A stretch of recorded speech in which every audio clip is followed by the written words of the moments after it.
దేవుని పరిశుద్ధ నామానికి మహిమ కలుగును గాక. యేసయ్య పరిశుద్ధుడు, పరిశుద్ధుడు, పరిశుద్ధుడు. మనల్ని కూడా పరిశుద్ధులుగా జీవించమన్నాడు. దానికి కావలసిన సామర్థ్యం ఇచ్చాడు, కృపనిచ్చాడు. రూతు గ్రంథము 2వ అధ్యాయము 16వ వచనము. మరియు ఆమె కొరకు పిడికిళ్ళు పడవేసి ఆమె ఏరుకొనున్నట్లు విడిచిపెట్టుడి, ఆమెను గద్దింపవద్దని తన దాసులకి ఆజ్ఞాపించును.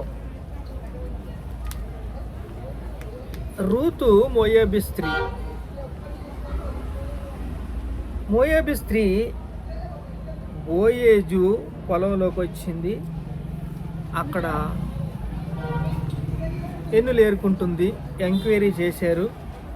ఆ ఎంక్వైరీ చేసినప్పుడు ఆమెను పిడికుళ్ళు మిగిల్చండి, తిని తృప్తి పొందిన తర్వాత మళ్ళీ ఆ ఎన్నులు ఏరుకుంటుంది. ఆ ఎన్నులు ఏరుకోవటంలో అత్తకి భోజనం పెట్టాలి, ఆ దినుసులన్నీ స్టోరేజ్ చేసుకోవాలి. మళ్ళీ వర్షాకాలంలో పరిస్థితి ఏమిటి అని ఎవరికైనా ఆవేదన ఉంటుంది. కాబట్టి ఒక చీమల్ని చూడండి, చీమలను చూస్తే వర్షాకాలానికి కూడా ఆహారాన్ని దాచిపెట్టుకుంటాయి.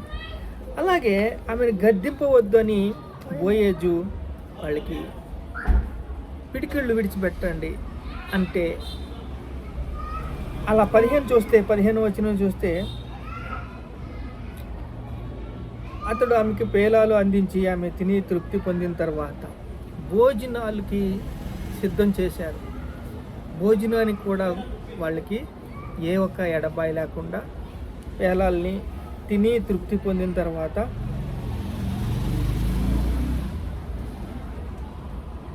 ఇక్కడ 13లో ఒక మాట అంటారు, నా ఏలినవాడా, నేను నీ పనికత్తులలో ఒక దానిని కాకపోయినా నీవు నన్ను ఆదరించి నీ దాసురాలైన నాయందు ప్రేమ కలిగి మాట్లాడితివే గనుక నా ఎడల నీకు కటాక్షము కలగనిమ్మని చెప్పాను. నీ దాసురాల్ని నీ పనిగత్తుల్లో దాన్ని కాకపోయినా నా మీద ఇంత ఆప్యాయత అయ్యా. అసలు నన్ను ఎవరు పట్టించుకుంటారయ్యా? నన్ను ఎవరు పట్టించుకుంటారు? ఆమె మరి చిన్నప్పటి నుంచి ఎలా పెరిగిందో తెలియదు, కానీ ఇక్కడ లెక్కించలేదు. ప్రేమ, ఆప్యాయత, కరుణ, దయ ఇవన్నీ కూడా ఆమె కోల్పోయింది. అసలు సమాజంలో విలువలు ఉన్నాయి, హోదాలు ఉన్నాయి అనేదే కూడా ఆమె కోల్పోయింది. ఎందుకంటే ఆమె జీవితం ఒక మోడు పారిపోయిన జీవితం. ఆదరణ లేదు, నెమ్మది లేదు, ఓర్పుతో జీవిస్తుంది. తన కళ్ళ ముందు ఉన్నది తన అత్త. గుప్పుడు గింజలు ఉడకబెట్టుకుని తినాలి, జీవించాలి అనేది ఒక ఆశ. బ్రతకాలి, సమాజంలో బ్రతకాలి అని ఒక ఆశ. ఆదరణ లేదు, నెమ్మది లేదు. అలాగే దేవుడు చూస్తూ ఏమంటున్నాడు, నా బిడ్డారా, నీకు నేను ఆదరిస్తాను. దేవుడు అందరినీ చూస్తున్నాడండి. ఆయన కళ్ళు బైబిల్ గ్రంథంలో ఉంది, ఆయన కళ్ళు లోకమంతా తిరుగుతున్నాయంట. 15వ అధ్యాయం 3వ వచనం సామెతల గ్రంథంలో ఉంటుంది. ఆయన కళ్ళు లోకమంతా తిరుగుతున్నాయంట. ఎవరు మంచివారు, ఎవరు చెడ్డవారు అని పరీక్షిస్తున్నాడంట, పరిశోధిస్తున్నాడంట. ఆయన ఏమంటున్నాడంటే, నీతిని ప్రేమించి తిని దుర్నీతిని ద్వేషించి తిని. అబ్రీ రాసిన పత్రికలో ఉంటుంది ఈ మాట. నీతిని ప్రేమించి తిని దుర్నీతిని ద్వేషించి తిని.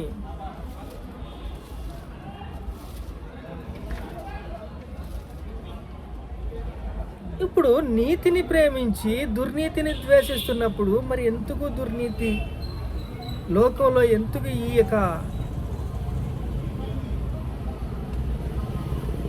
అన్నీ కూడా ద్వేషాలు, మత విద్వేషాలు అన్నీ చూస్తే చాలా భయంకరమైన. ప్రతి మానవుడు పాపానికి దాసుడైపోయాడు. జయించే శక్తి లేదు. ఇక్కడ చూడండి 18 చూస్తే, ఆమె వాటిని ఎత్తుకుని ఊరిలోనికి వచ్చినప్పుడు ఆమె అత్త ఆమె ఏరుకొనిన వాటిని చూచింది. ఎవరు? అత్త చూచింది. కష్టపడి పని చేస్తే అత్త చూసి ఆమె తిని తృప్తి పొందిన తరువాత తాను మిగిల్చిన దానిని చూపించి ఆమెకిచ్చి, అంతటా ఆమె అత్త ఆమెతో, నేడు నీవెక్కడ ఏరుకొంటివి, ఎక్కడ పని చేసితివి, నీ యందు లక్ష్యముంచిన వాడు దీవించబడును గాక అని ఆమెతో ఎవని యొద్ద పని చేసెనో అని అత్త ఎంక్వైరీ చేస్తుంది. అలా ఎంక్వైరీ చేస్తున్నప్పుడు ఆమె అంతా బోయేజు పనివారు, అక్కడ బోయేజు యొక్క వాళ్ళు జీవించిన ప్రేమ, మంచినీళ్ళు తాగటం, ఆ యొక్క అన్నీ చెప్పినప్పుడు 3వ అధ్యాయంలో చూస్తే ఆమె అత్త నయోమి, కుమారి, నా కుమారి, నీకు మేలు కలిగినట్లు నేను నీకు విశ్రాంతి విచారింపవలసి దానిని కదా. విశ్రాంతి అంటే దేవుడు మనకి విశ్రాంతినిచ్చాడు.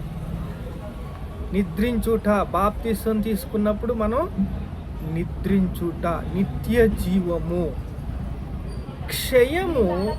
ఈ క్షయమైన శరీరము అక్షయముగా మారబోతుంది.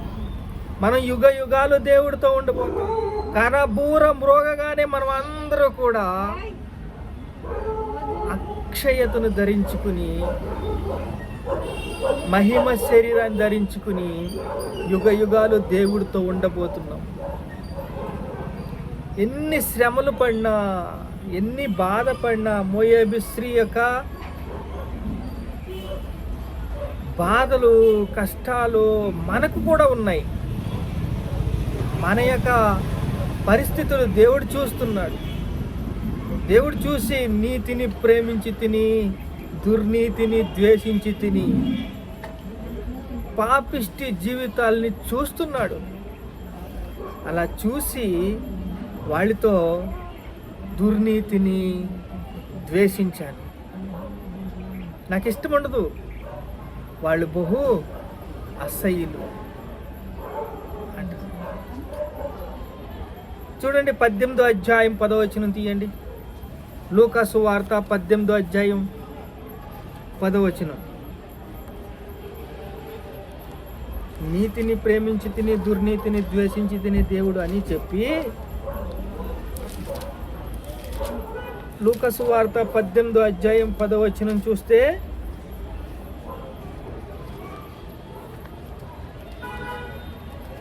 ప్రార్థన చెయ్యుటకు 2 మనుషులు దేవాలయములకు వెళ్ళిరి. వారిలో ఒకడు పరిసయ్యుడు, ఒకడు సుంకరి. మీకు తెలిసిందే విషయం.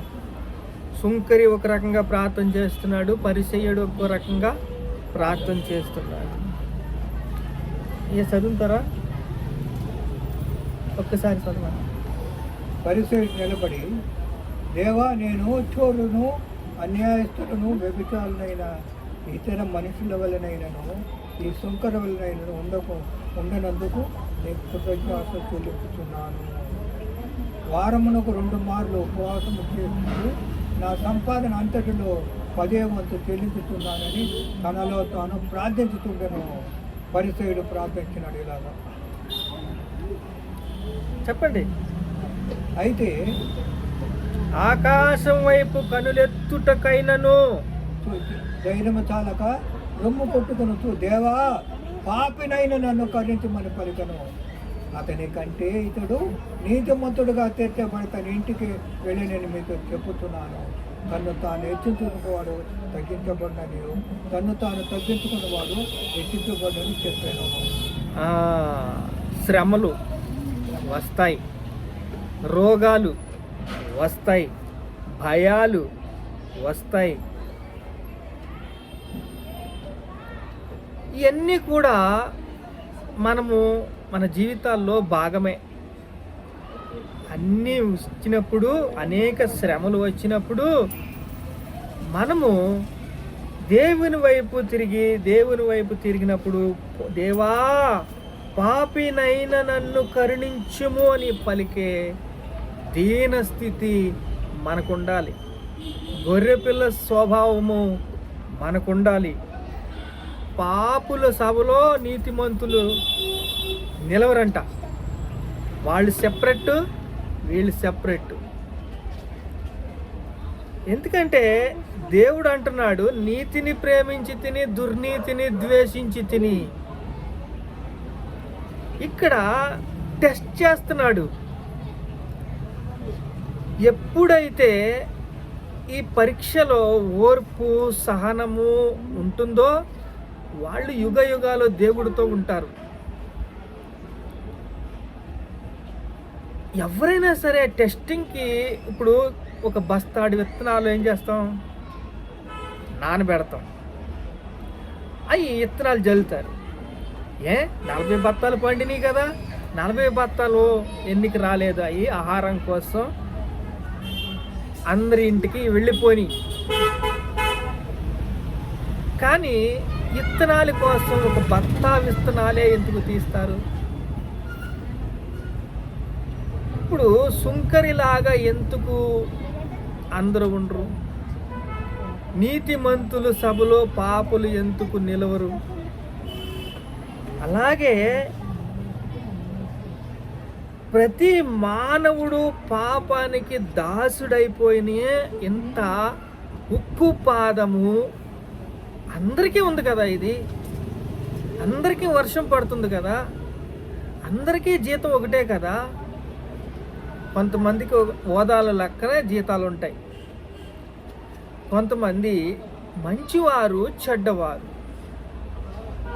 ద్వితీయోపదేశ కాండంలో చూస్తే, శాపమును ఆశీర్వాదమును మీ ముందు ఉంచాను. ఏం కావాలి కోరుకోండి. శాపం కావాలా, ఆశీర్వాదం కావాలా?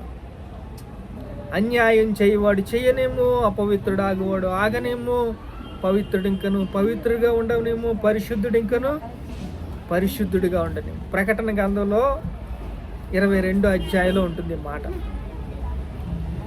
ఇప్పుడు ఇంతగా మనము మంచివారిని చెడ్డవారిని వేరు చేస్తున్నప్పటికీ, ఇక్కడ రూతు తన జీవితంలో, మోడుబారిపోయిన జీవితంలో, తను జీవించిన జీవితంలో ఒకే ఒక ఆశ, అత్తని బ్రతికించుకోవాలా, అత్తని జాగ్రత్తగా చూసుకోవాలా, సమాజంలో బ్రతకాలి. యెరూషలేముకి వచ్చేసారు, రొట్టెలిల్లుకి వచ్చేసారు. రొట్టెలిల్లుకి వచ్చిన తర్వాత అందరూ కొత్త ప్రాంతం అది.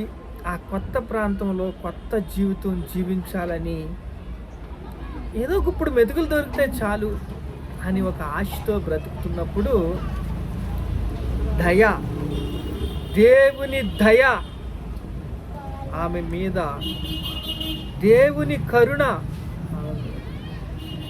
గొర్రెపిల్ల స్వభావం యొక్క మనస్తత్వం దేవుడు చూశాడు.